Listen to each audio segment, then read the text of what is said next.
गरुड़, लोमड़ी और चील की कहानी। बहुत समय पहले की बात है। एक विशाल जंगल था, घना, रहस्यमय और जीवन से भरा हुआ। ऊंचे ऊंचे साल और देवदार के पेड़, बहती हुई एक साफ नदी और दूर तक फैले पहाड़ इस जंगल की शोभा बढ़ाते थे। इसी जंगल में तरह तरह के जानवर रहते थे, कुछ शांत, कुछ चालाक, कुछ ताकतवर और कुछ बहुत बुद्धिमान। इस जंगल के सबसे ऊंचे पहाड़ की चोटी पर रहता था गरुड़, आसमान का राजा। उसके पंख इतने विशाल थे कि जब वह उड़ता तो सूरज की रोशनी भी कुछ पल के लिए ढक जाती। उसकी दृष्टि बहुत तेज थी और निर्णय लेने की शक्ति उससे भी तेज। पूरे जंगल में उसका सम्मान था, क्योंकि वह शक्ति के साथ साथ न्यायप्रिय भी था। उसी जंगल के निचले हिस्से में झाड़ियों और बिलों के बीच रहती थी एक लोमड़ी।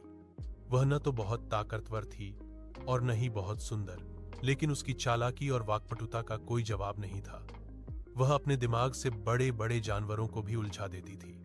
जंगल में कहा जाता था, लोमड़ी से ज्यादा होशियार कोई नहीं। और आकाश में पेड़ों की ऊंचाई के आसपास उड़ती रहती थी चील। वह गरुड़ जितनी विशाल नहीं थी, लेकिन बेहद फुर्तीली और अवसरवादी थी।